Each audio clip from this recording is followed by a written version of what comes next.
ان المبذرین کانوا اخوان الشیاطین، یقیناً یہ مبذرین جو ہیں، یہ فضول خرچی کرنے والے، بیکار دولت اڑانے والے، اپنی دولت کی نمائش کے لیے، یہ شیطانوں کے بھائی ہیں۔ یہ کیوں ہے؟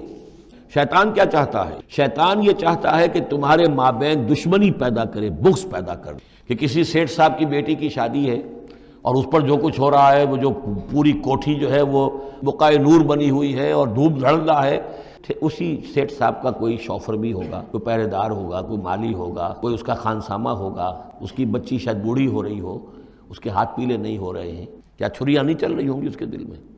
کیا پھر محبت پیدا ہوگی یا نفرت پیدا ہوگی؟ تو ایسا ہوگا کہ جب اس کا داؤ چلے گا، یہ پیٹ پھاڑے گا اپنے اس سیٹھ کا اور لے کر جائے گا۔ یہ ہے وہ دشمنی ڈالنے والی بات، طبقاتی شعور پیدا ہوتا ہے، ہیوز اور ہیو ناٹس کے درمیان ایک جو خلیج ہے وہ زیادہ سے زیادہ جو ہے گہری اور چوڑی ہوتی چلی جاتی ہے۔